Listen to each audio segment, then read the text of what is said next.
Cookery சேனலை பார்த்து யார் வேணாலும் சமையல் பண்ணலாம். ஆனா சுவையான சமையல் பண்றது எப்படி?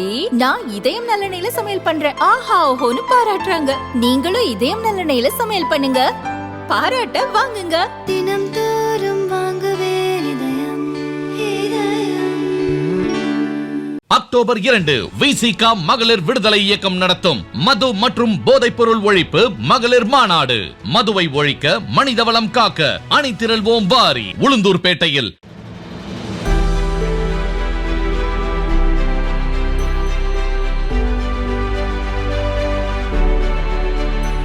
நடிகர் ரஜினிகாந்த் திடீர் உடல்நலக்குறைவு காரணமாக கடந்த 30ஆம் தேதி சென்னை கிரீன் சாலையில் உள்ள அப்பல்லோ மருத்துவமனையில் அட்மிட் செய்யப்பட்டார். பரிசோதனையில் அவருக்கு வயிற்றுப் பகுதியில் உள்ள இரத்த நாளத்தில் வீக்கம் இருந்தது தெரிந்தது. இதையடுத்து டாக்டர்கள் குழுவினர் இரத்த நாளத்தில் உள்ள வீக்கத்தை சரி செய்யும் வகையில் ஸ்டென்ட் பொருத்தினர். ஸ்டென்ட் பொருத்தப்பட்ட பிறகு அவசர சிகிச்சை பிரிவில் அனுமதிக்கப்பட்டிருந்த ரஜினிகாந்த் சாதாரண வார்டுக்கு மாற்றப்பட்டார். தொடர்ந்து மருத்துவ குழு அவரை கண்காணித்து வந்தது. பிரதமர் மோடி, முதல்வர் ஸ்டாலின் உள்ளிட்ட தலைவர்கள் ரஜினிகாந்தின் உடல்நலம் குறித்து விசாரித்தனர்.